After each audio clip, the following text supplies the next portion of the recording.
تو یه کاریت اگه گرفت اونو اونقدر انجام بده تا دیگه نگیره. به زیتا که رضا اینه خوش اومدید. رضا تو که مثلا بیشتر از این که نمیخوای دیگه، الان مثلا زندگیت اوکیه. رضا تولید کننده محتوا و یوتیوبره. میشه انجام داد.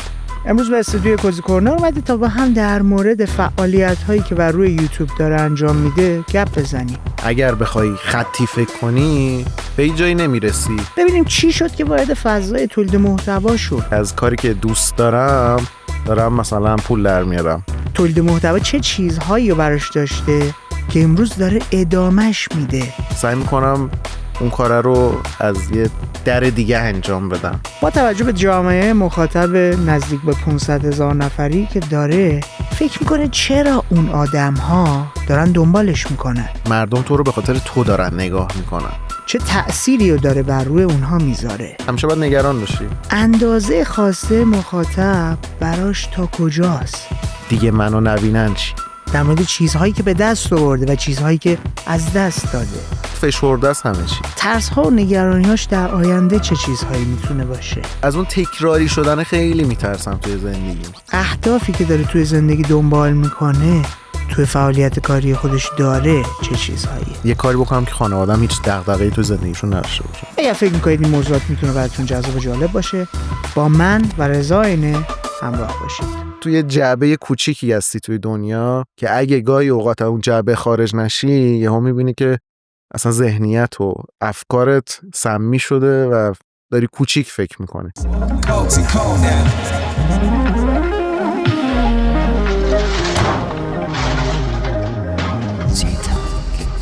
قبل اینکه بخوایم بریم سراغ گفتگو اصلی با رضا، یادآور میشم هدف کوزی کورنر تبدیل شدن به یه محصول، به یه پروداکت، به یک برنامه بین‌المللی در یک بازه 5 سال است. 1 سال از اون 5 سال گذشت. ما مفتخریم که نزدیک به 150,000 نفر مخاطب توی پلتفرم‌های مختلف خودمون داریم. ولی این اندازه به اندازه‌ای نیست که ما بتونیم ازش کمک بگیریم و چهره‌های بین‌المللی رو به کوزی کورنر دعوت کنیم. کمک کنید جامعه مخاطب کوزی کورنر گسترش پیدا کنه و بزرگتر بشه. اون وقت فضا و فرصت این رو داریم که بریم سراغ چهره‌های غیر فارسی زبان، کنجکاویمون رو هم توی اون حوزه ها دنبال کنید. پس لطف کنید ما رو به کسانی که فکر میکنید مخاطب خوبی میتونن باشن، میتونیم محتوای خوبی به دستشون برسونیم، ایده های جذاب بهشون بدیم، معرفی کنید. بریم ببینیم با رضا در مورد چه چیزایی گپ زدیم. بعد از اون میبینم.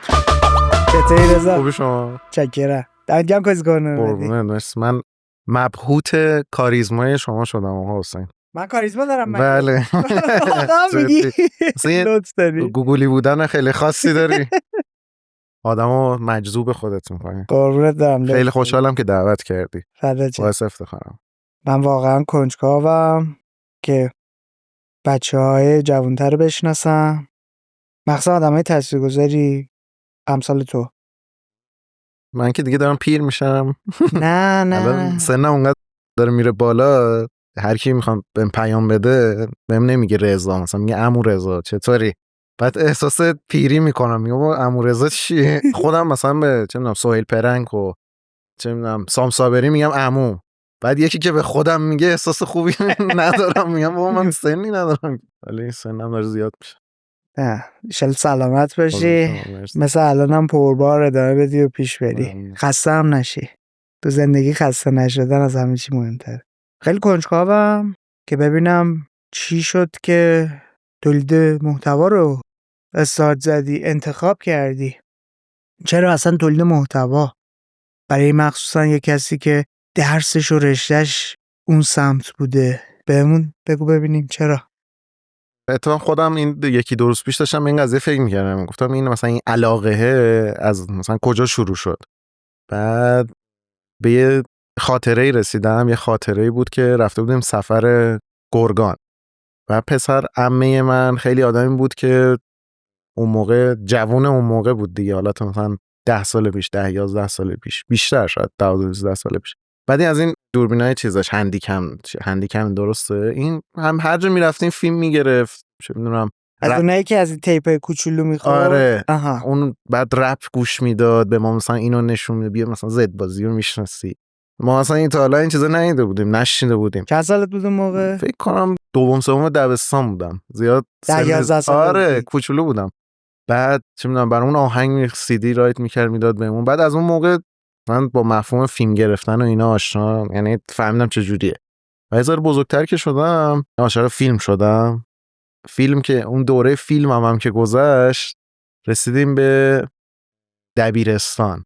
تو دبیرستان ما یه گروهی داشتیم توی مدرسه، خیلی حالت معلم‌ها رو مسخره میکردیم.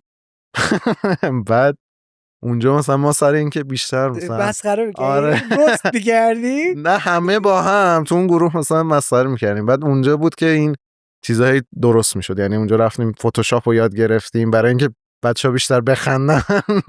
مثلا ادیت ویدیو رو یاد گرفتیم بتونیم ویدیوی باحال درست کنیم. بعد یکم که گذشت خب گفتیم با یوتیوب آشنا شدم، خب خودم هم میتونم این کارا رو توی مثلا فضای مجازی هم بکنم دیگه. این یه مسیر. این که تو یه سری مهارت‌ها رو یاد گرفته باشی، با اینکه حاضر باشی بیای جلوی دوربین و محتوا تولید کنی و منتشر کنی، آدم شاید از دیدشون هیچی نباشه ولی خیلی چیزه. جدی دارم میگم، خیلی فاصله است. چی شد که تصمیم گرفت؟ آره جرأت این رو به خودت دادی که بیای جلوی دوربین وایسی؟ واقعا سوال عجیبیه که چطور شد این اتفاق افتاد. میتونم بگم که عشق به چیز دیگه، عشق به فیلمسازی و ویدیو ساختن و این چیزا. چون میگم خودم هم با گوشیم مثلا بعضی وقتا اصلا 4-5 سال قبل اینکه اصلا یوتیوب و اینا آشنا شدم خودم مثلا ویدیوهای کوچولو اینا درست میکردم. دیدم که این فرصت مناسبیه برای اینکه خودم بیام صحبت کنم. چند نفرم خیلی تاثیر گذاشتن برای اینکه این عشق خیلی زیادتر شد. یکی که کوروشه، یکی کوروش میا، یکی اسمش ساشا بود. این زمانی که گیم آف ترونز قسمت فصل آخرش میخواست بیاد، این راجع به تئوریای گیم آف ترونز خیلی صحبت میکرد. الان دیگه فعالیتی نمیکنه. آره الان نمیکنه. من این خیلی نگاه میکردم، خودم آیدیا به ذهنم میرسید، میگفتم با خب مثلا اینجا هم این اتفاق میافتاد. بعد بذار خب چرا من خودم ویدیو نسازم راجع به مثلا گیم آف ترونز صحبت کنم، چون من فن دو آتیشه گاتم دیگه. همه اینا دست به دست هم داد، همون عشق به ویدیو ساختن دیگه استارتش خورد. یکی دیگه از دوستامم خیلی منو پوش کرد، منو آشنا کرد با این فضا. همیشه من میگم خیلی من آدم خوششانسیم توی زندگی که از کاری که دوست دارم مثلا پول در میارم. خیلی آدم خوششانسی باید باشی که این اتفاق برات بیفته. الان تو مجموعه کامیونیتیت چند نفره توی تمام پلتفرما؟ فکر کنم 400,000 500,000 نفر هستن. آره دیگه تقریبا حساب کنیم 400-500 هزار نفر هست. ولی شناخت خیلی بیشتر میشناسن.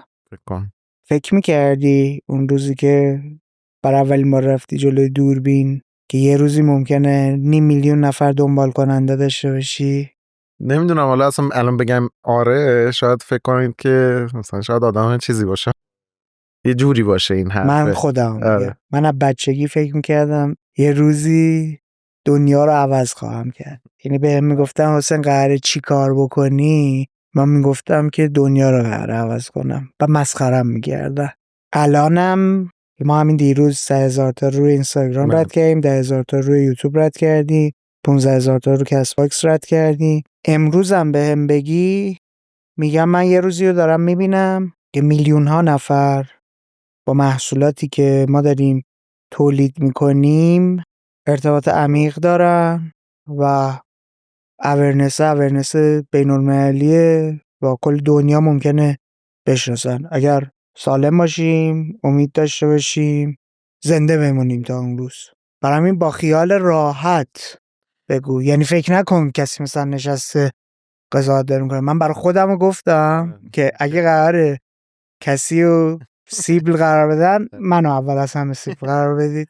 ببین اون لحظاتی که شروع کردم شاید به این فکر نمی کردم که مثلا اینقدر قرار دیده بشه، چون مثلا اون موقع کلن کامیونیتی خیلی کوچیکتر از حدی بود که آدم فکر بکنه.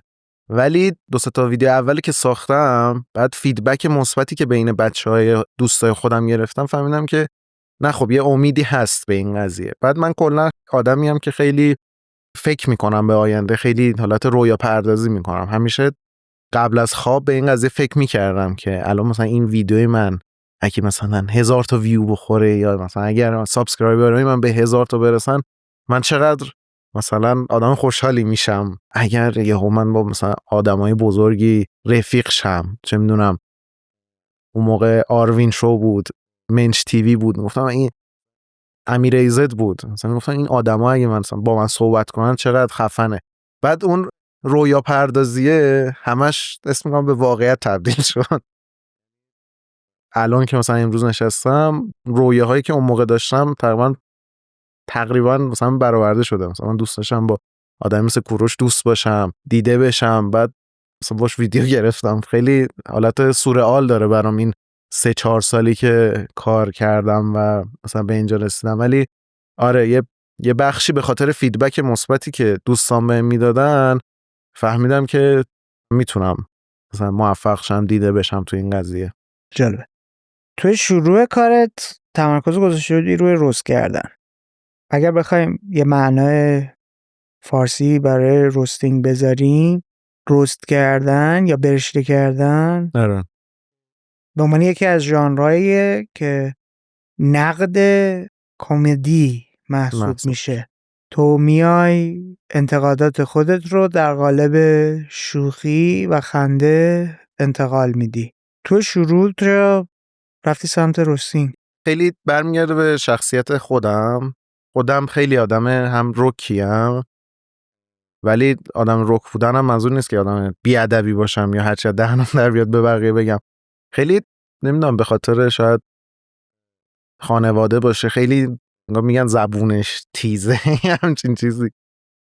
توی دبیرستانم با آدمایی آشنا شدم که همینقدر مثلا با هم شوخی میکردن، با هم دیگه مثلا همدیگه رو حالا مسخره نمیگم، با هم دیگه شوخیای باحال میکردن دیگه. گذشت، بعد اون جو دوستانه‌ای که تو توش قرار داری و اجازه بهت میده که همچین آدم راحتی باشی، ملاحظه بقیه رو نکنی. مثلا من نگم اگه من این حرفو بزنم طرف ناراحت شه و اینا. این پرده‌ای که کنار میره آدم مثلا خلاقیتش 10 برابر میشه راجع به مثلا گفتن جوک و این حرفا. دیگه تو اون مسیره دیگه من فیلمایی هم دیدم، چون آفیس رو دیدم، با اون مثلا سارکزم و این چیزا آشنا شدم، ریکی جرویس و این استندآپ کمدین بزرگ و دیو شپل و خود منچ تیوی، مکری و اینا. مثلا طنزاشون خیلی طنزای حالت سارکاستیکی بود. پیودیپای رو دیدم، ویدیویی که ساختم دیدم مثلا داشتم متنشو مینویسم، دیدم اینا داره هم دیگه کامز نچرالی، مثلا ذهنم همینجوری خیلی راحت میومد بیرون. دیگه گفتم حتما این کاریه که من مثلا باید انجام بدم، چون قبلش راجع به حالت حیوونا و اینا ویدیو میساختم، خودم هم جلو تصویر نمی اومدم. آره اینو اصلا من نمیدونستم. آره من 5-6 تا ویدیو اولم راجع به گربه بهتره یا سگ بهتره، چگونه است با توجه به تحصیلات تو، رشته تحصیلیت، یعنی از اون لحاظ بررسی میکردی یا مثلا نه از اون لحاظ بررسی میکردم. مثلا ایدم این بود که چون من دارم دامپزشکی میخونم بیام راجع به این قضیه حرف بزنم. چقدر جالب. آره. و اصلا نداریم. نه اینا رو چیز کردم، آن لیست کردم. نه اصلا توی فضای محتوای فارسی فکر نکنم محتوای این مدلی در مورد دامپزشکی داشته باشی. هست ولی اونجوری که ادامه دار باشه و اینا نیست. بعد یه ویدیو گرفتم راجع به زمین صاف. خب اولین ویدیو چیز اومده بود اون داستان صحبت. آره مثلا اسم این بنده خدا هم یادم نمیاد. منم یادم نیست. مدگل. مدگل نه خیلی قبل. مدگل. آره اصلا قبل‌تر از مدگل، خیلی قبل‌تر از مدگل. من داشتم توی اکسپلور میگشتم، بعدم یه پیج دیدم داره راجع به این که زمین صافه و اینا صحبت میکنه. من این ویدیوتو کامل یادمه. شوخی می‌کردی میگفتی آره صافه. آره. دیگه اونو که دیدم نشستم قشنگ متنشو نوشتم، اومد بیرون. من یه اخلاقی که دارم اینه که میخوام یه کاری بکنم سعی میکنم اون کاره رو از یه در دیگه انجام بدم. یعنی به جایی که صاف برم توش، فکر میکنم که چجوری میتونم این کاره رو عجیب غریب تر انجام بدم. مثلا ویدیوهای بعدی اون که میبینی خودم مثلا الان بهش فکر میکنم میگم مثلا این ایده چجوری به ذهن من رسیدی که این کار رو الان انجام بدم. به خاطر اون چیزه بود دیگه که دوست داشتم همیشه یه کار عجیب غریب و اینا انجام بدم. و جالبم بود. حالا اون ابتدای فعالیتت که ویدیوهای روستینگ داشتید تولید میکردی، هر بار مدل ارائهت، استوری تلینگت، حتی قاب بندی ها، کاری که داشتی توی دوربین انجام میدادی، یه جا میرفتی مثلا پای سینک ظرفشویی شروع میکردی یه شیطنتی انجام بدن، اینا برای من خیلی جذاب و جالبه. چی شد که سمت تجربه کردن ژانرهای دیگه رفتی؟ ببین یکم که گذشت، خب آدم هی فکر میکنه که چیکار کنم که بیشتر دیده شم، چیکار کنم که چند نفر دیگه بشناستم. من یه مستندی دیدم توی یوتیوب راجع به کندریک لامار بود. کندریک خب خیلی قلم حالت MC داره، خیلی ادبیاتی رپ میکنه، ولی از اون ورم آهنگای پاپ کالچر زیادی هم داره، آهنگایی که مثلا توی کلاب و اینا مطرح میشه. تو مستند میگه که فکر نکنید که دلیل موفقیت کندریک اون کریر چیزشه، اون متنای خفن و ایناشه. خیلی از دلیل شهرت کندریک همین آهنگای معمولیه که برای همه ساخته و این قضیه خیلی بهم فکر کردم. گفتم خب تا کی من بخوام محتوایی بسازم که برای یه عده خاصی باشه، شاید یه عده حال نکنن، خب بذار برم توی ژانرهای دیگه ویدیوهای معمولی تر و پاپ تری بسازم که مردم دوست داشته باشن، که این شناخته باعث شه بیان و این ویدیوهای حالت خاص‌تر منم برای همین کانال جدا رفتی. آره به همین خاطر گفتم یه کانال جدید میزنم، چون موقع توی کانال اصلی بلاگ یکی دوتا گذاشته بودم زیاد بازخوردی نداشت. یادم یه سفر رفته آره گفتم یه کانال جدید میزنم، میرم اونجا ولاگ میذارم و این شناخته شدنم تو اون قضیه به چنل اصلیم کمک میکنه.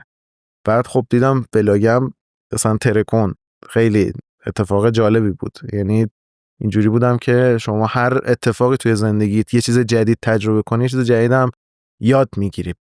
اینور خودش شد اصلا یه درخت جدایی. یهو من با شاید 30-40 تا یوتیوبر خیلی خفن اینجوری آشنا شدم، همینجوری مثلا الان اتفاقایی که الان دارین میبینی اصلا به خاطر اینکه این چنل رو زدم و وارد این ژانر شدمه. خب خیلی کمکم کرد به همون چنل اصلی. خب من ویدیوهایی میساختم، مثلا بعد 4 ماه من برمیگشتم یه ویدیو میساختم، گفتم این که دیگه الان مثلا 2 کیلو میخوره، ولی بازم اون چیزه رو داشت، بازم اون بازخورده رو داشت. مردم میگفتن کامنت میذاشتن تو چرا اینجا فعالیت نمی‌کنی؟ اینجا خیلی خوبه. اونایی که اونور رو دیده بودن گفتن اینجا هم خیلی خوبه، اینجا هم فعالیت کن. و همین خاطر میگم از تجربه کردن چیزای جدید همیشه استقبال میکنم. دنبال چی بودی که مهم بود برات آدم‌های بیشتری ببینن، بشنون؟ قطعاً یکی از بزرگترین دلایلش پول بود، شهرت بود. خیلی مهمه این چیزا و واقعا طعم شیرینی داره اون پوله که به دست میاری. و کار ما خیلی شبیه بیزینس‌های دیگه است دیگه، یعنی عین سوپرمارکت میمونه، تو داری شعبه‌هاتو زیاد میکنی. خب هم از اون ور باید دیده تجاری بشه، دیده یعنی داشته باشی، هم از اون ور باید دیده علاقه و این چیزا هم داشته باشی دیگه. چرا یه آدم، چرا همیشه به این قضیه فکر میکنم، چه میدونم امینم که 20 سال جزو بهترین رپرهای دنیاست، 20 سال میلیارد تومان پول درآورده، میلیون دلار پول درآورده، چرا بازم میره توی استودیو میشینه آهنگ ضبط میکنه؟ مگه نیازی داره به این قضیه؟ ولی اون چیزه هست دیگه، اون آتشه هست برای ادامه دادن، اون خیلی مهمه. اتفاقات افتاد، چنل 1 چنل 2 کنارش اومد، محتوای این رو بیشتر تو دسته سرگرمی باید قرار بدیم دیگه. به قول خودت یه ذره محتوای عامه پسندتر شد، مخاطب بیشتری با تو آشنا شد، مصرف کننده محتوا شد، آدم ها رو معتاد میکنید. خوب کاری میکنید. چه چیزایی به دست آوردی تو این موقعیت جدید؟ و لازم به ذکر به اینم اشاره کنیم که تو نیومدی تحصیلاتت رو هم رها کنی، موازی با این اتفاقات ادامهش دادی. این اولا که چیزایی که جدیدی که به دست آوردم بیشتر حالت یه ذهنیت جدید به دست آوردم. که چیه؟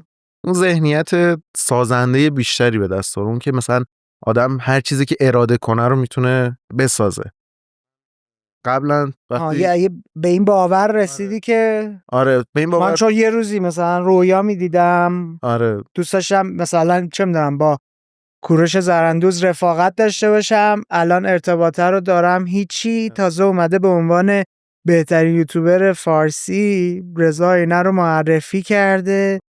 خب خیلیه. میدونی چی میگم؟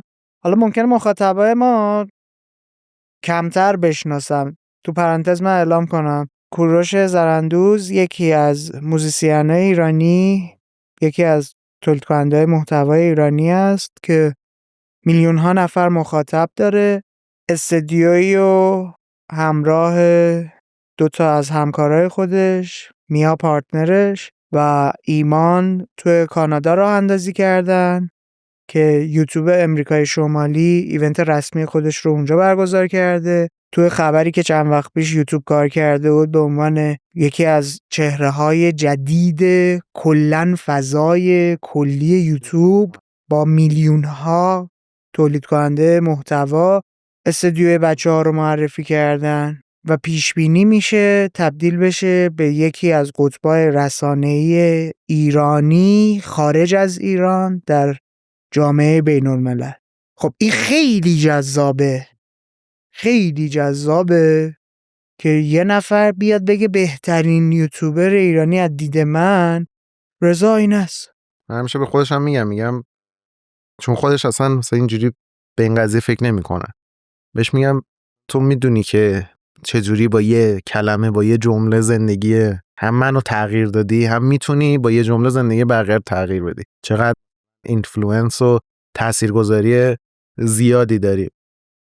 راجع اون سوالی که هم داشتیم صحبت میکردیم که چه چیزی آره تو این راهه که من اومدم چیزای جدیدی ما توی زندگیم درست کردم. مثلا همیشه دنبال این بودم که اونور تنهایی کار میکردم، خودم دوربینو میچیدم، خودم باید همه کارا رو میکردم. بعد اینور اومدم که دیدم با ذهنای خلاق بیشتری آشنا شدم.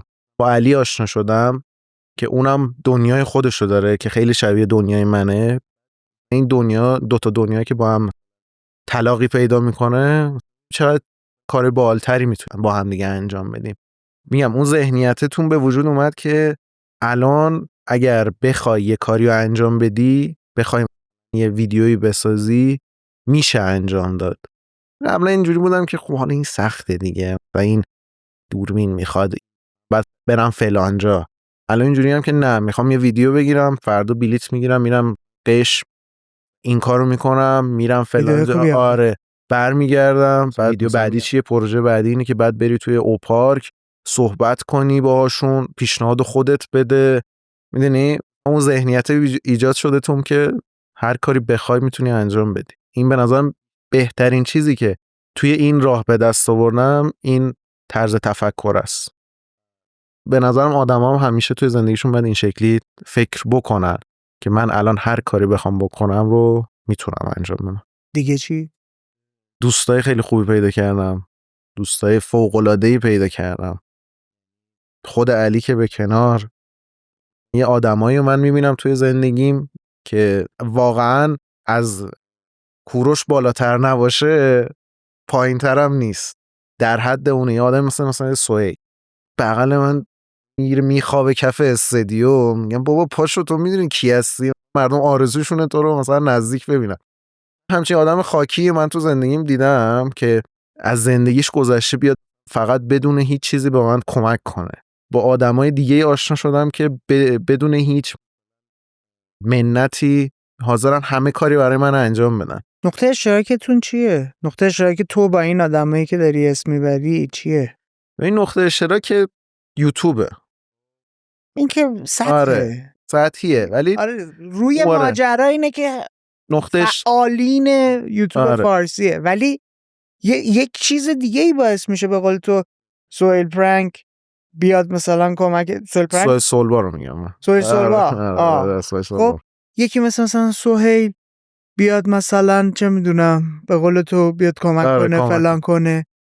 یه چیز دیگه ای باعث این ارتباط و شکل گرفتن و عمیق‌تر شدن رفاقت داره. ببین شاید یکی دلیلش اینه که کلن یه ذره دوستی با آدمایی که تو این حرفن یه ذره شاید سخت باشه. چرا؟ این آدمای عجیبی هن. آدمای عادی نیستن.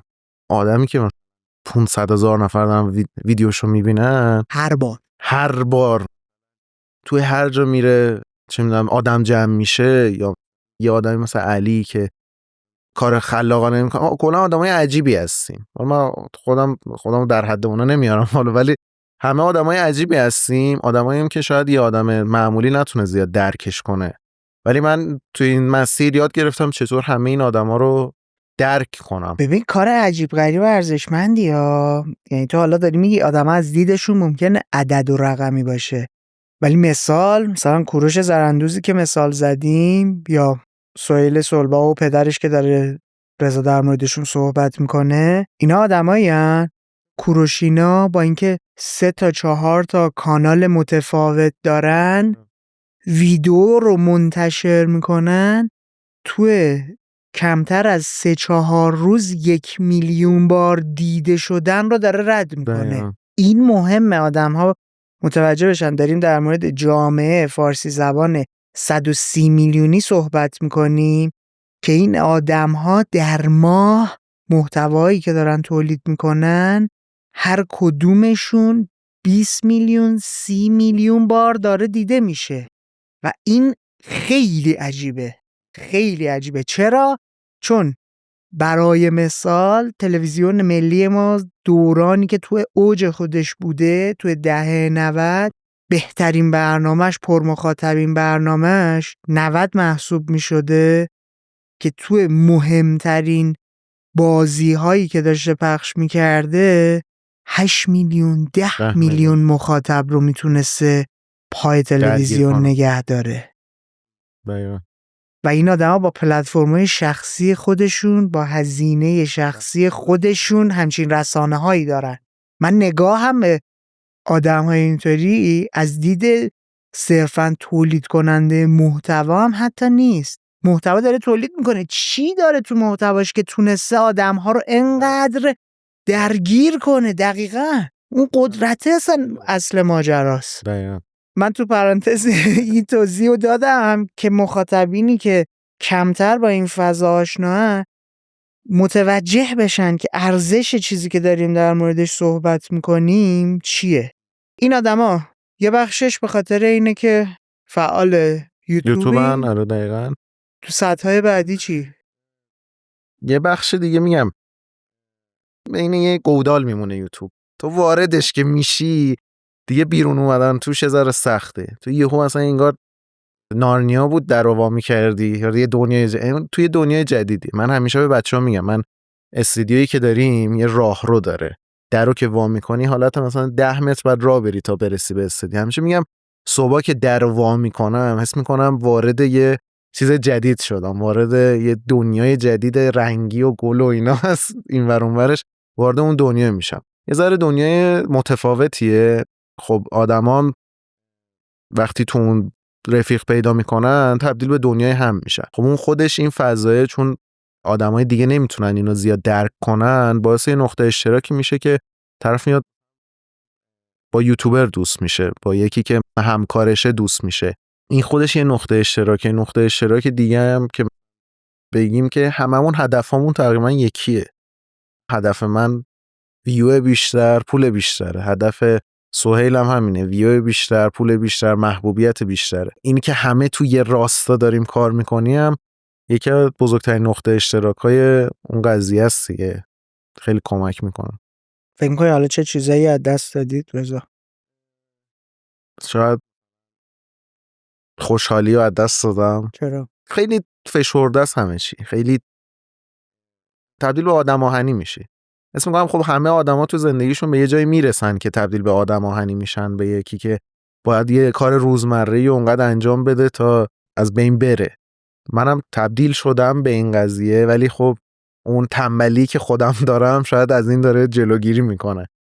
بعضی وقتا شاید 2 هفته پشت سرم دارم کار میکنم، یه هفته نمیتونم کار کنم، باید حتما برم این ور اون ور یا وقت آزاد داشته باشم. ولی بزرگترین چیزی که ازم گرفت، یکی این که با خانواده دارم کمتر تایم میگذرونم دیگه. این بدترین چیزی که به نظرم یوتیوب از من گرفت. شاید شده من چه میدونم 11 صبح پا میشم میرم استودیو، بعد یه 4 شب میام خونه. تایمی ندارم مثلا بشینم با بابام صحبت کنم، با مامانم صحبت کنم، با داداشم صحبت کنم. قبلا هم بگم آدمی نبودم که 20 شاری پیش خانواده باشم، ولی همون نیم ساعت 40 دقیقه و 1 ساعت 2 ساعتی که سر ناهار و شام مثلا خانواده رو ببینی، خب خیلی چیز خوبیه. خب اینو ازم گرفته. بعد بعضی وقتا میشم نگاه میکنم میبینم که بابام داره سنش میره بالا، داره مثلا پیرتر میشه. بعد بچه اولی؟ من نه، دومم. داره پیرتر میشه و من چقدر آدم بدی هستم که نمیتونم باش بیشتر وقت بگذرونم و حس میکنم اینو یوتیوب اینو از من گرفته. بقیه ارتباطات اجتماعی تو به چه صورته؟ چون یه اشاره داشتی بیشتر داری با همون گوداله با خود یوتیوبرهای دیگه معاشرت میکنی. نه، من همیشه حالا بگم 70% دایره ارتباطی مربوط به یوتیوبه، ولی همیشه سعی کردم اون 30% هم حفظ بکنم. خب من دوستای دانشگاه دارم، دوستای دبیرستانم هنوز هستن. این آدما رو همیشه دارم کنار خودم، میرم پیششون، با هم صحبت میکنیم. بعضی وقتا اصلا حالم که بد میشه بدون اینکه به هیچ کی بگم پا میشم میرم شهر دانشگاه پیش دوستان، یا میگم بود داش درو وا کن من دم درم. این شکلیه. یعنی همیشه این آدما رو حفظ کردم توی زندگیم، چون که تو وقتی وارد یه چیزی میشی فکر میکنید کل دنیا، کل آدما دارن به این قضیه که برای تو مهمه فکر میکنن. فکر میکنی مثلا اون آدمی که مثلا داره از خیابون رد میشه اونم داره مثلا به ویو یوتیوب فکر میکنه، ولی تو توی جعبه کوچیکی هستی توی دنیا که اگه گاهی اوقات اون جعبه خارج نشی یهو میبینی که اصلا ذهنیت و افکارت سمی شده و داری کوچیک فکر میکنی. همیشه سعی میکنم بیام بیرون از این فضا، اینا رو همه رو بذارم کنار، بگم بابا اصلا حالا فکر کردی کی هستی؟ حالا آدم خاصی هم نیستی، 2 نفر دارن میبیننت. بیا بیرون، بشین صحبت بکن و اون همون صحبت کردنه با بقیه، اون که خودتو از اون فضا خارج کنی، خیلی به سلامت ذهن آدم به نظرم کمک میکنه. میگم این فضایی که ما توش هستیم فضای خیلی فشرده و خیلی فشار روشه، خیلی تو باید مراقب رفتارت باشی. بعضی وقتا توی حتی جمعای دوستانه حرفی زده میشه، باید بگی که حواست باشه این حرفو نزن. میدونی اون فشاره هست. بعد این نمیتونی خودت باشی راحت؟ نه من خودمو نمیگم، من خودمم. نه کلا دارم آره. میپرسم. ولی دیگه آدم باید مراقب باشه دیگه. آدم باید مراقب به صحبتاش باشه. ریکورد که نمیشه تو جمع دوستانه. بازم از کجا معلوم؟ شاید مثلا یه آدم نادرستی بین اون جمع باشه. چون تو همیشه که ذات آدما رو نمیتونی 100% تشخیص بدی. حالا من خودم واقعا آدمی ام که دوستایی که دارم آدمای فوق‌العاده ای، ولی همیشه که من با دوستای صمیمی خودم استرس در تو ایجاد نمیکنه دائم نگرانی؟ چرا استرس هست دیگه. این جزء اون چیزایی که یوتیوب از من گرفته دیگه، اون آرامش است. خب من الان با این مثلا یوتیوب شوخی کنم مثلا توی جمع، نه مثلا بهش بر نخوره تو خونه بره بشینه میگه عجب آدم عوضیه این رضا، چرا مثلا جلو همه با من یه شوخی کرد، در صورتی که حالا شاید پشت شوخی من هیچی نیست. اگه دوست نیستی؟ ببین من یه سری دوست دارم، خب. یه سری همکار. اون دوسته بهش بر نمیخوره، ولی جمعای ما که همش دوستانه نیست. مثلا من میام مثلا سر یه پروژه برای منافع مشترکی که وجود داره، داره. پروژه فیلم برداریه. مثلا یوتیوبر رو میبینم با هم صحبت میکنیم، بعد خب به خاطر شخصیت الان من دارم میبینم شما همکاریهای خیلی بزرگ داری. مثلا چه میدونم بنیامین ویدیو تولید کرده و 50 تا یوتیوبر رو جمع کرده بود، یا همون پارک آبی که خودت تو تولید کردی فکر کنم 20 چند نفر بودی؟ 17-18 نفر بودن. نزدیک 20 نفر از یوتیوبرها بودن. اینا الان چه مدلیه؟ تو صاحب اون محتوا تو محسوب میشی، بقیه افتخاری دارن میان؟ تقریبا همینه. یا مثلا مثل چه میدونم یه فیلم سینمایی که میای مثلا قرارداد بینتون داره نه. رد و بدل میشه. خیلی همه چیزه، همین رفاقتیه.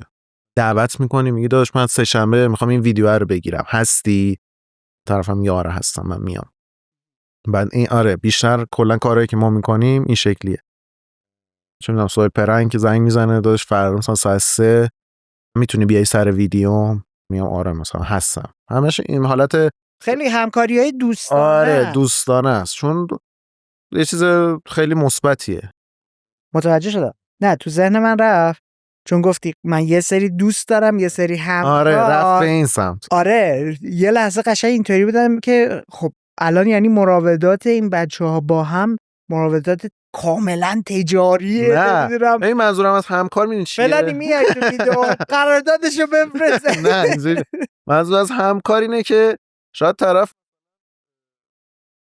وقت نکرده با من تایم بیشتر بگذرونه، شاید من یه چیزی بگم سوء تفاهم بشه. منظورم اینه. ارتباط عمیق دوستانه ای نیست. دوست صمیمی من علی میدونه من منظورم مثلا شاید از این حرف هیچی پشتش نیست، ولی یه نفر دیگه شاید سوء تفاهم براش ایجاد شه. به این خاطر میگم که تو این فضاها باید مراقب باشی که چی میگی، حواست باشه حرف اشتباهی نزنی. خب این بده به نظر من. یه چیز دیگه چه فشاری داره میاره این سبک زندگی، این کاری که انتخاب کردی داری پیش میبری؟ ببین یه ترسی که همه یوتیوبرها دارن اینه که ویدیوشون ویو نخورن. این بزرگترین ترس هر یوتیوبریه.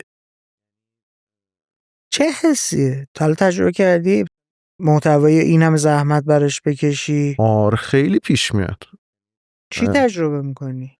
من چون هیچ وقت ویو بالا در حد شما نداشتم اون رو نمیدونم چجوریه، چون من ویدیو تولید کنم میلیونی بازدید داشته باشه تجربه نکردم بی‌تعارف دیگه که بدونم حالا اون چیه که حالا یهویی تو به اون سقف میرسی بعد تبدیل میشه به یه عادت. چون برای شما این مدلیه که یه متوسطی دارید. من اصلا دارم مانیتور میکنم میبینم هیچ وقت از اون نمیاد پایین تر، بعد یهویی بخواد بیاد رو کف. خب این یهویی که اتفاق نمیفته، خب همش به مروره.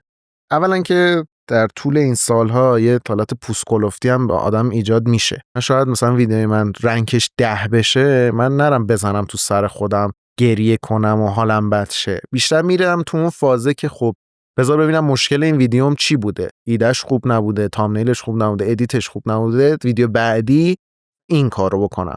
ولی اون ترسه‌ای که خب الان من کل تلاشی که میتونم بکنم، همه زحمتی که توی استعدادم هست رو بکشم و یهو اگه مردم بگن این چیه و دیگه منو نبینن چی. این خودش یه ترس عجیبیه که به نظر من آدم وقتی تلاششو بکنه هر چی در توان داشته باشه رو بذاره این اتفاق هیچ وقت نمیفته و مردم همیشه میبینن این تلاش رو که تو داری یه کار خوب انجام میدی. به نظرم بیمه هر آدمی میتونه این باشه که همه تلاششو بکنه توی زندگیش. استرس و فشار که زیاده واقعا. چرا نگرانی؟ شخص تو؟ نه من چرا یه ذره نگرانی؟ یه چیزی من فهمیدم توی زندگی اینه که همیشه باید نگران باشی، نباید احساس راحتی بکنی توی زندگی. به نظر من اینجوریه، چون اگر احساس راحتی بکنی یهو یه بخشایی از ذهنت خاموش میشه، میگه که خب راحتی دیگه الان دیگه، حالا رضا تو که مثلا بیشتر از این که نمیخوای دیگه، الان مثلا زندگیت اوکیه. ولی هر وقت تو زندگی احساس راحتی کردی به نظرم اونجاست که باید بشینی با خودت صحبت بکنی. همیشه باید یه آدمی رضا پوچون هدف گذاری کنی. دقیقاً یکی باید تو پس ذهنت با یه چوب بالا سرت باشه، میگه خاک تو سرت واسه پاشو چرا الان گرفتی خوابیدی، اصلا احساس ناراحتی داشته باشی. یه ساعت بیشتر بخوابی باید عذاب وجدان بگیری. من اینو جدیداً فهمیدم، اینو تو زندگیت باید این شکلی باشه. این تفکر حالت میده برای که قدم برداری پیش بری. ولی کلاً رضا توی زندگیش آدم چیلیه واقعا. مثلا اینجوری نیستم که نگرانی باشم و خیلی مثلا این استرس ها روم تاثیر داشته باشه و اینا. همیشه تو زندگیم خیلی آدم ریلکسی بودم. نه اصلا جدا از اون از محتوات هم پیداست، یعنی کاراکترت یه آرامشی تو خودش داره که تو وقتی میشینی تماشا میکنی هم اون احساس رو به دست میاری. ولی مثلا بچهای دیگه هستن که محتواشون رو میبینی قشنگ هیجان در ADHD. آره یه سری شلوغ بازی‌ها دارن که یه جایی مثلا تو اصلا میمونه آدم باتریت خالی میکنه وسط ویدیو، میگی اوه بذارم مثلا ادامهشو بعداً ببینم دیگه، جونم نمیکشه. حالا اینو گفتی یاد نگرانی دیگه هم افتادم. خب این بچه‌ها خیلی آدمای پر انرژی هستن. من آدم پر انرژی نیستم. نه که انرژی نداشته باشم خیلی نسبت به آره نسبت شلوغ بازی نداری. مثلا هادی مثلا دوست صمیمی منه، یهو مثلا شاید 3 نصف شب پاشه از دیوار راست بره بالا، مثلا اون لحظه واقعا فهم میخوام بشینم مثلا استراحت کنم و این کارا رو میکنه. بعد توی ویدیوها همه دوستان شخصیت اول باشن. توی ویدیوهای دست جمع اگه دقت کنی همه دارن کارهای عجیب غریب میکنن که بیشتر به چشم بیاد. به خاطر حالا ذات یوتیوب و ذات تولید کننده محتوا اینا این شکلی هست، چیز بدی هم نیست. همه دوست دارن یه کاری بکنن که دیده بشن تو اون ویدیو. یهو تو وایسادی وسط این همه آدمی که دارن جلوت یه کارهای عجیب غریبی میکنن، بعد تو هم خب اینجا به خودت میگی خب من 2 تا راه بیشتر ندارم، یا بعد یا بعد مثل اینا بشم یا بعد اینجا وایسم هیچی نگم، که من همیشه ترجیحم اینه که وایسم و هیچی نگم چون اگه بخوام شبیه اونا باشم انگار دارم شخصیت خودم رو عوض میکنم، در صورتی که همچین آدمی نیستم دیگه. تو مرزی گذاشتی برای شخصیتی که تو ویدیوهای خودت داری با کسی که هستی؟ نه به نظرم این 2 نفر خیلی شبیه همه. یعنی چون یه چیزیه که من دارم میبینم برای فعالین رسانه‌ای، یه جایی به بعد یه شخصیت رسانه‌ای پیدا میکنن که با خودشون متفاوته. مخاطب حالشون میده، خود کاری که دارن انجام میدن حالشون میده. مثلا با یکی از بچه‌هایی که داشتیم صحبت میکردیم، گیمره سم اسنو.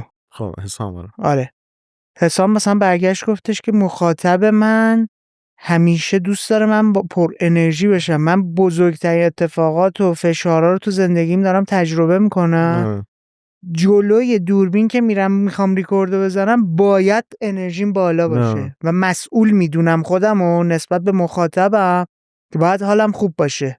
اگر ناراحتی تو فشارش یکه، خوشحالی تقلبی اون فشار یکه رو 10 میکنه، اینقدر فشار میاره، ولی به خاطر ذات کارش مجبور این فعالیت رو انجام بده. تو چی؟ تو الان چون خودت این صحبت رو دقیقا به یه نقطه‌ای میرسی که این 2 تا شخصیت باید از هم یه ذره جدا بشن.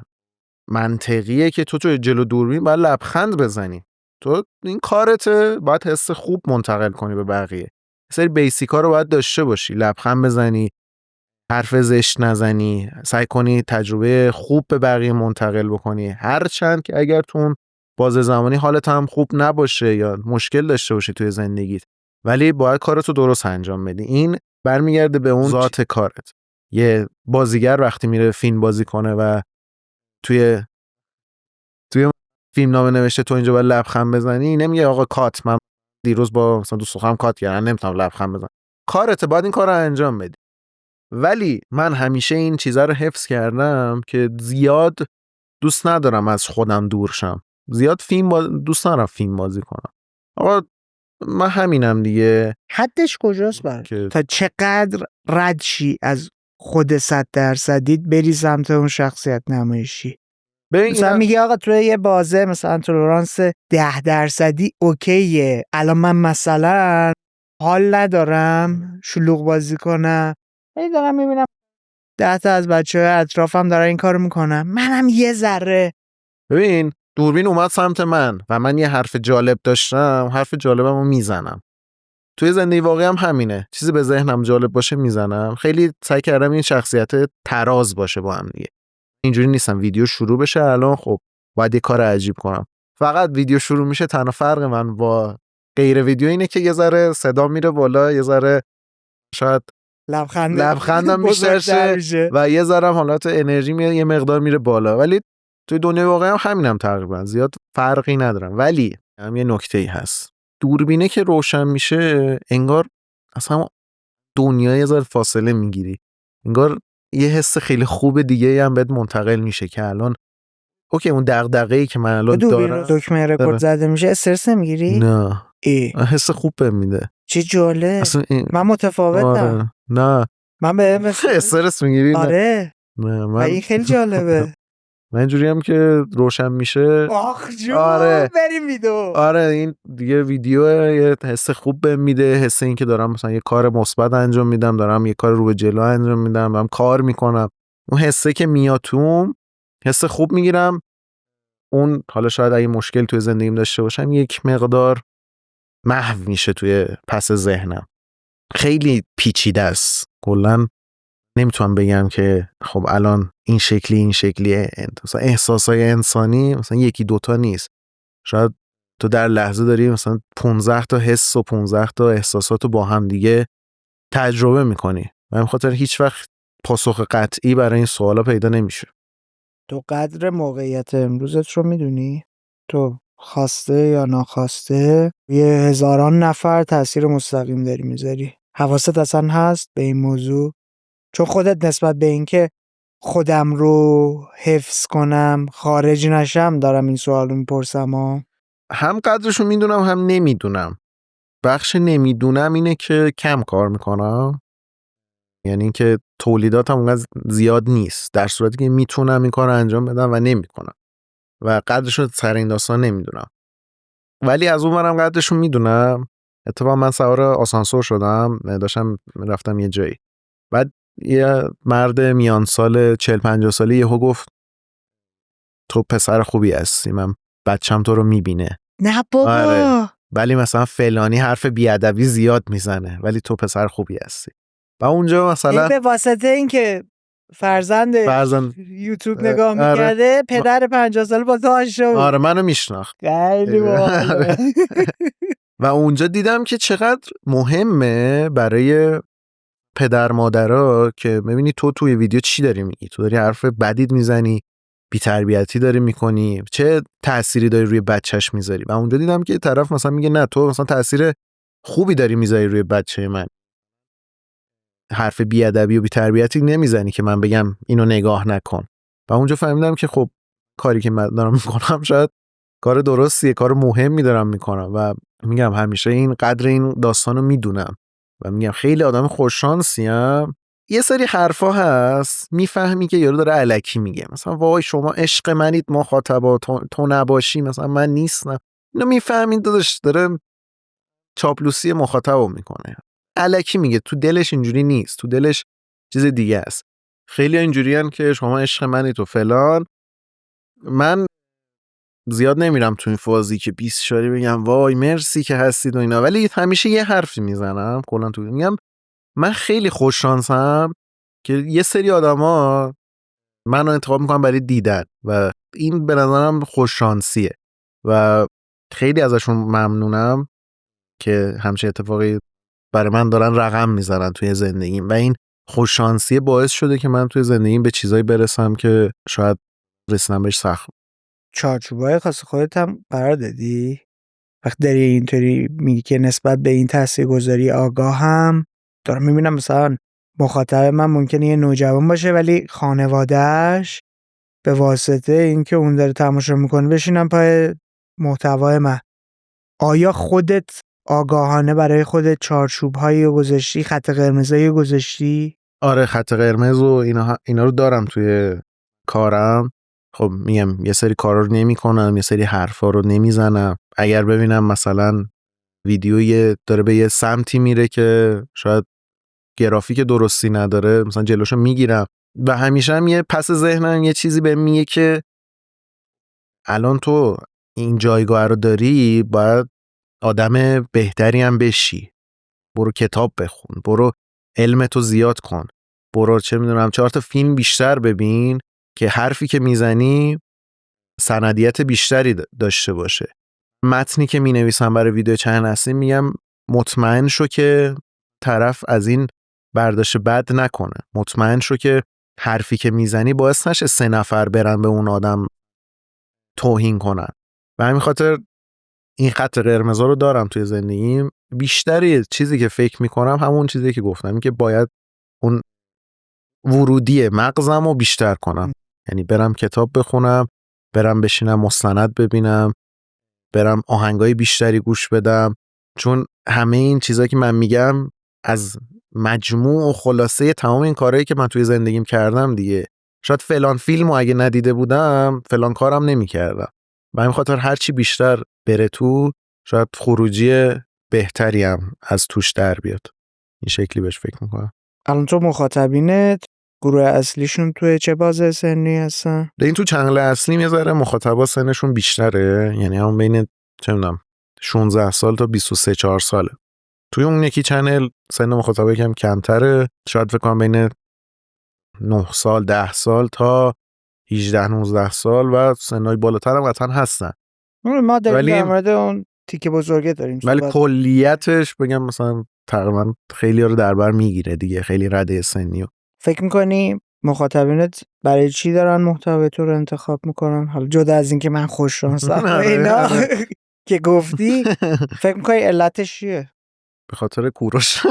نه جدی. آره کوروش حالا معرفی کنه من بیام 2 تا کارت دارم ببینم. یه چیزی باید خودت داشته باشی که ادامه بدم. اسم میگم به خاطر بیانمه، به خاطر حرفمه، به خاطر جوری که صحبت میکنم، به خاطر اینه. یه بخشیش داره. خب حالا این مدل صحبت کردن من خیلی انشام خوب بود توی مدرسه، کلا قلم خوبی دارم. یه بخش دیگهش به خاطر خود ویدیو است که میسازم، چون سعی میکنم که خلاقانه ویدیو رو جلو ببرم. یه بخش دیگه شاید مثلا با کاراکترم حال میکنم. شاید یکی بگه مثلا بین این همه آدم که دارن بالا پایین میپرن چه باحالم وایساده اونجا کار خاصی نمیکنم، فقط مثلا شاید یه حرفی بزنه.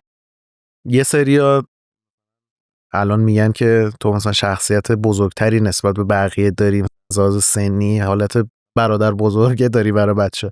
شاید یکی با این حال کنه، بگه چه آدم پخته تریه. شاید هم همچین آدمی هم نیستم که مثلا پخته از اون مثلا بهتر بفهمم و اینا، ولی میارو بگه مثلا اینجوریه. یه بخشیش هم شاید به خاطر ویدیو چنل اصلیمه، چون خیلی با اون فاز آدم دانا میام صحبت میکنم، یارو میگه چی داره میگه، این شکلیه. اینم بگم من مثلا همچین آدمی نیستم، خیلی آدم فیلسوف و فرهیخته‌ای باشم. تقریبا 90% چیزایی که میگم چرت و پرت، ولی رخصت که خیلی از انتقاداتی که انجام میدی جدی به جایه. خواسته مخاطبین رو کاری که داری انجام میدی چقدر تاثیر داره؟ خواسته مخاطبین 20% برام تاثیر داره. همیشه از اول کارم یه ذهنیتی تون به وجود اومد، مردم تو رو به خاطر تو دارن نگاه میکنن. اگه خیلی بخوای کامنت بخونی و اون کامنت رو تاثیر بذاره، عملا تو داری تبدیل به یه آدم دیگه ای میشی. خب کامنت تاثیر داره، ولی من همیشه کامنت هایی روم تاثیر داره که بهم میگن رضا مثلا بیشتر کار کن، رضا از این ویدیوها بیشتر بساز. کامنت هایی که میاد مثلا میگه که اگه این کارو اینجوری میکردی، زیاد برام با ارزش نیست. نقد پذیرم، ما نمیگم مثلا اگه یکی بیاد این حرفو بزنه ناراحت میشم. اگه یه نفر یه انتقاد خوبی بکنه، چه میدونم کیفیت دوربین تو بیشتر کن یا مثلا اینجا این کار بکن، خیلی دوست دارم، به نظرم تاثیر مثبت میذاره. ولی همیشه یه مرزی بین هیت دادن ها و انتقادها داری قرار میدی. قرار میدم و میگم اون ذهنیت رو دارم که خب الان رضا داره روی مخاطب تاثیر میذاره. اگر من بخوام خیلی خودم رو درگیر این کنم که الان اگه این کارو کنم مثلا طرف ناراحت میشه، یا اگه این کارو کنم فلانی تو کامنت ها اینو مینویسه، تبدیل به یه آدم شاید اون شخصیت اصلی میذاره محو شه دیگه. پس خاطر سعی میکنم خودم باشم. اگه یک نفر حال نکرد، خب بهش میگم خب داش نگاه نکن، اگه با من حال نمیکنی برو یکی دیگر تو مگه نگاه تجاری نداری به کاری که داری انجام میدی، فعالیتی که داری انجام میدی؟ نگاه هم تجاری هست، ولی هر چقدر بیشتر ببخشید اینطوری میگم به ساز مخاطب هممون برقصین، استقبال از اون بیشتر میشه، استقبال بیشتر هم برابر با درآمد بیشتره دیگه. آره، ولی اینجوری باید بگم که خودم شاید قبل اینکه مخاطبون رو بگه به این چیزا فکر میکنم، یعنی تقریبا به خیلی چیزایی که اونا فکر میکنم بده یا خوبه خودم بهش فکر میکنم، به اون درکه میرسم. ولی بعضی جاها این شکلی نیستم که من الان اگر این کارو بکنم یه نفر این حرفو من بزنه من این کارو نکنم، میرم این کارو انجام میدم، طرف شاید یه کامنت بذاره سعی کنم بهش توضیح هم بدم، ولی اگرم طرف خوشش نیاد میگم خب نیو انتخاب اون بوده دیگه که خوشش نیاد. به همین خاطر اون تأثیره رو دارم. بیشتر من توی زندگیم چند نفر رو دارم توی زندگیم که اون آدما خیلی رو من تأثیر دارن. یعنی من انتقاد اون آدمه برام خیلی با ارزشه. بعضی وقتا میرم میشینم یارو شاید 1 ساعت سر تا پای منو قهوه‌ای کنه، ببخشید اینجوری دارم میگم، بهم بگه این چه کاری بود کردی اگه این کار میکنی.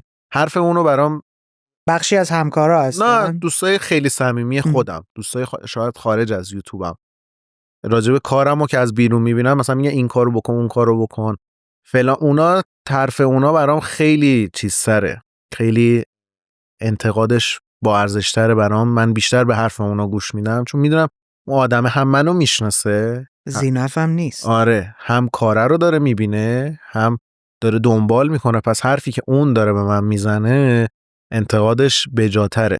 من خاطر حرف اونا رو زیاد گوش میدم. اینجوری هم خیلی دیکتاتور مانند نیستم که بگم بریم و اینا. همیشه توی زندگیم به این رسیدم که اگر بخوای خطی فکر کنی به هیچ جایی نمیرسی. کار خوب جمع آوری شده از چند تا ذهن خوبه. اگر مثلا من میبینم ذهن علی توی دوربین و کیفیت تصویر بهتر از من کار میکنه، شاید من خودمم بلد باشم این چیزا رو، ولی اون ذهنش شاید 10 درجه بهتر از منه. میگم خب بذار اون اینسرت داشته باشه توی کار من راجع به این قضیه، اینجوری پیش نرم که من الان خیلی حرف خودم باشه. میگم همه آدما رو جمع میکنم، از چیزایی که استعدادشونه رو استفاده میکنم. اون دوستایم که باشون حرف میزنم نکات خیلی مثبتی دارن توی تفکراتشون. شاید آدم خیلی خوشبینی باشه بهم بگه حالا مثلا اینم اونقدر ناراحت نباش اگه این اتفاق افتاده. من خاطر کلا توی زندگیم آدمیم که از بقیه خیلی مشورت میگیرم، با آدمو خیلی حرف میزنم، خیلی تجربه‌هاشون رو میشنوم. این اخلاقم به خاطر مامان بابامه که همیشه بهم میگن از تجربه بقیه یاد بگیر، خودت مثلا تجربه نکن. به این خاطر که خیلی صحبت میکنم راجع به این قضیه. ته این بازی رو چی میبینی؟ ته یوتیوب یا کلا؟ نه فعلا یوتیوب برام مهمه. ته جایی که بهش میرسم یا مثلا آره انتهای اون چیزی که بر خودت انتخاب داری میکنی یا هدف گذاری میکنی. چون آدمی هستی که گفتی تصویر سازی میکنم، دوست دارم بدونم. من سیتکام خیلی میبینم. خودت هم آدم فیلم بازی هستی. قسمت آخر همیشه یه قسمت چیزیه بازه، زیاد مثلا داستان جمع نمیشه که بگی یه نتیجه میرسه. منم اینجوری فکر میکنم که تهش مثلا شاید نتیجه خاصی نداشته باشه. قسمت آخر یوتیوب رضا آینه شاید اتفاق عجیب غریبی نیست. فکر میکنم بذار اینطوری بپرسم شاید به جواب نزدیکتر بشیم. تا کجا حاضری ادامش بدی؟ تا کی حاضری ادامش بدی؟ یه سری اهداف توی زندگیم دارم، مثل اینکه تقریبا یه کاری بکنم که خانواده‌ام هیچ دغدغه‌ای تو زندگیشون نداشته باشن. از لحاظ مالی به یه جایی برسم که خودم هم آیندم تقریبا تضمین شده باشه و اینه که اینا قابل اندازه‌گیری نیست. آره، یعنی یه چیزایی داری میذاری که خطرناکه. دیگه اینا حرف. سوال تو یه بار دیگه میشه بپرسین یادم. این هدف گذاری‌ها برام مهمه و دوست دارم بدونم تا کجا حاضری تولید محتوا رو ادامه بدی. الان که تا جایی که مخاطب ببینه، تا جایی که خوششون بیاد ادامه میدم. یعنی اینکه تا جایی که بتونم یه چیزی برای ارائه داشته باشم، تا جایی که اون برای همین پس اون ورودی داشتن الان برات اهمیت داره که تکراری نشی، که خالی نشم. آره، از اون تکراری شدن خیلی میترسم توی زندگیم. کارم هم که شروع کردم هفتگی داشت سبک من عوض میشد. یعنی یه هفته مثلا من تو خیابون داشتم یه کار میکردم، بعد میمونم تو خونه. از تکراری شدن خیلی میترسم. به همین خاطر شما اصلا چنلای منو بری بررسی بکنی میبینی که من اصلا انگار یه کاری رو هیچ وقت مداوم انجام نمیدم، در صورتی که سوشال مدیا رمز موفقیت توش اینه که تو یه کاریت اگه گرفت اونو اونقدر انجام بده تا دیگه نگیره. یعنی بعد برو سراغ بعد. ولی ذهن من اینجور کار نمیکنه. مثلا من یادم ریلز میساختم، یه ریلزم 11 میلیون ویو خورد. ریلز بعدی هم مشابه اون ساختم 3 میلیون ویو خورد، ولی ریلز سوم اینجوری بودم که نه باید اولا سبک عوض باید بشه.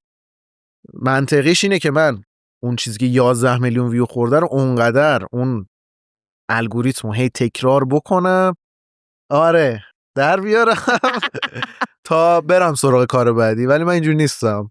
الان این ویو خورد، خب الان وقت یه کار یه چالش جدیده. تو باید یه کار جدیدتر بکنی که مخاطب بگه این چه مثلا چه کار باحالی کرده. اینجوری فکر میکنم. اگه یه روزی توی زندگی به این رسیدم که دیگه نمیتونم تولید کنم، آدم خلاقی باشم، اونجاست که دیگه میگم یه صحبت جدی باید با خودم انجام بدم که برم سراغ یه کار دیگه یا مثلا یه کار جدیدتری بکنم. شاید اون روز باشه، ولی حالا امیدوارم که هیچ وقت نرسه اون روز دیگه. هدفت از زندگی چیه؟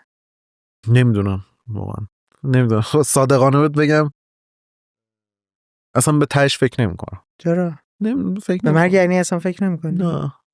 تهش پوچیه دیگه. تهش اینه که تو میمیری دیگه.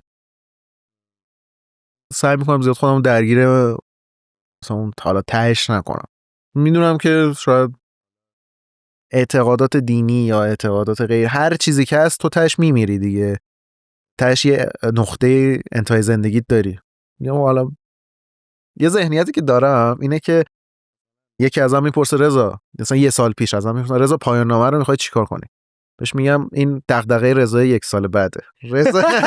رضا 1 سال بعد به این قضیه فکر میکنه و این مشکل رو حل میکنه. اون لحظه خودمو درگیر نمیکنم. هر چیزی به وقت. آره الانم مرگ دغدغه رضا 70 ساله است. دغدغه من نیست. دغدغه من این چیزی. جواب جالبی دادی. ترس ها و نگرانیات. نگرانی کلیشه‌ای ترین حرف، کلیشه‌ای ترین جواب اینه که از دست دادن عزیزانم باشه. نمیدونم این یه جواب دیگه هم تو ذهنم هست. اینو شاید توی تیکه فیلم دیدم، توی ریلز، ولی تو ناخودآگاه هم اینه که فراموشی، یعنی آدما چه می‌دونم فراموشت کنن. اینم یکی از ترسامه، یکی از دغدغه‌امه. هی میکنم، هی سعی دارم هی کارهای مثبت انجام بدم که هیچ وقت فراموش نشم. حتی از ذهن دوستام. این مربوط به مثلا یوتیوب هم نیست. کلا اطرافیانم سعی دارم کاری بکنم که مثلا منو یادشون نره یا منو از دستشون نرم. نه برعکس، نمیدونم چی دارم میگم، ولی آره اون فراموشیه یکی از ترسامه. تو هم پس دغدغه موندگاری داری؟ آره موندگاری و اینا رو هست و خیلی جالبه. آره خیلی جالبه. یه بخش عمده بچه‌هایی که دارن این فعالیت‌ها رو میکنن از جمله خود من دغدغه موندگاری، دغدغه تاثیرگذاری دارن و خیلی ویژگی جالبیه. یکی که فعالیتش اینطوریه، کارش اینه، جامعه شناس، روانشناس، باید بیاد روی موضوع کار کنه.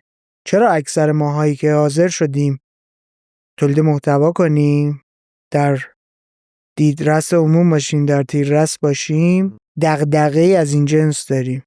این خودش یه سوال جذاب و جالب میتونه باشه برای ذهنای کنجکاو. بریم سمت جنبندی؟ بریم. تو این گفتگویی که داشتیم برای من موضوع و مسئله این بود ببینم که رضا آینه برای چی سمت تولید محتوا اومده، تولید محتوا براش چه چیزی داشته قبل از اینکه بخواد شروع کنه که جذبش شده. دوست داشتم ببینم چرا ژانرهای مختلف رو انتخاب کردی، چرا یک جایی ورودت اصلا به این فعالیت به عنوان یک منتقد بوده، از یک جایی به بعد در کنار انتقاداتی که داشتی انجام میدادی یک حال سرگرمی هم درست کردی، در مورد اون با هم صحبت کردی، در مورد چیزهایی که برای تو داشته، آورده هاش، چیزهایی که ازت گرفته، فعالیتی که داری انجام میدی، ترس‌ها و نگرانی‌هایی که داری، فشارهایی که داره بهت وارد میشه، سبک کاریت، مدل کاریت. در مورد این موضوعات با هم دیگه گپ زدیم. در مورد دغدغه خودت نسبت به اینکه شخصیت نمایشی پیدا نکنی، از خودت فاصله نگیری، در مورد میزان اثرپذیریت از مخاطبت گپ زدیم با هم. صحبت به میون اومد در مورد اینکه بازخوردایی داشتی از مخاطب که آدم 50 ساله به واسطه اینکه فرزندش تو رو داشته دنبال میکرده و محتوای تو رو میدیده باهات آشنا بوده و این دیالوگ پیش اومد که چه خط قرمزهایی رو برای خودت قرار دادی توی تولید محتوات، به چه چیزهایی فکر میکنی، چه چیزهایی برات مسئله است، حواست به چه چیزهایی جمعه. در مورد بخش اصلی مخاطبت که چه سن و سالی هستن گپ زدیم و اینکه چرا اونها فکر میکنی دارن تو رو دنبال میکنن. در مورد میزان تاثیرپذیری که روی اونها داری و انتخاب کردی که توی چه بخش‌هایی بر روشون اثر بذاری. در مورد زندگی گپ زدیم، در مورد آینده‌ای که برای خودت، برای فعالیتت داری تجسم میکنی، ترسیم کردی. آیا چیزی از قلم افتاده که بخوای در موردش صحبت کنی یا بهش اشاره کنی؟ تو این راه خیلی اتفاقات، کلا توی راه زندگی خیلی اتفاقات برات میفته.